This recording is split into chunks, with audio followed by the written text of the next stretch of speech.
እውነት የተሰኘው የእናንተ ልጆች ፕሮግራም ነው። ልጆችዬ ደህና ናችሁ? እንዴት ናችሁ? ዛሬ ደግሞ በሌላ የመጽሐፍ ቅዱስ ታሪክ መጥቻለሁ። ዳዊትና ጎልያድ። በድሮ ጊዜ በእስራኤል ሀገር አንድ ቆንጆ እረኛ ነበረ።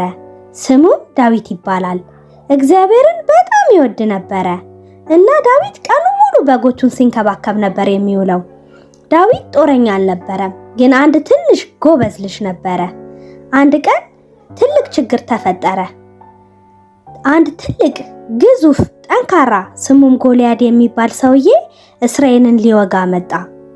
ጎልያድም ማን ነው የሚዋጋኝ? እኔን የሚችለኝ ማን ነው? እስቲ ጠንካራ ሰው ካለ እያለ ይጮህ ነበር። ግን ማንም ጎበዝ ጠንካራ አልነበረም ጎልያድ ጋር አብሮ የሚዋጋ። ሁሉም ፈሩ። ከዛ ዳዊት መጣና ለምንድነው ሁሉም የፈሩት?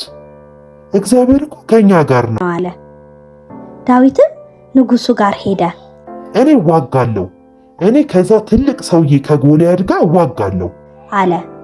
ንጉሱ አንተ እኮ ትንሽ ልጅ ነህ አለው።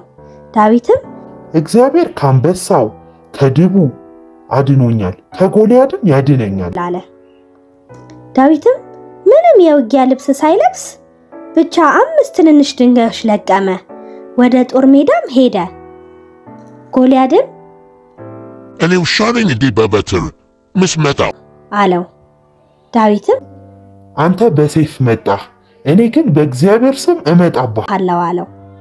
ዳዊትም ወንጭፉን አዙሮ ግንባሩ ላይ ወረወረው። ጎልያድም ግንባሩን መታው። ጎልያድም ወደቀ።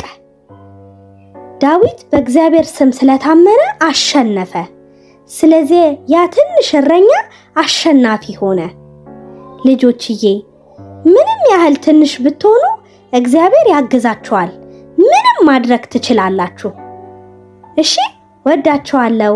ቻው።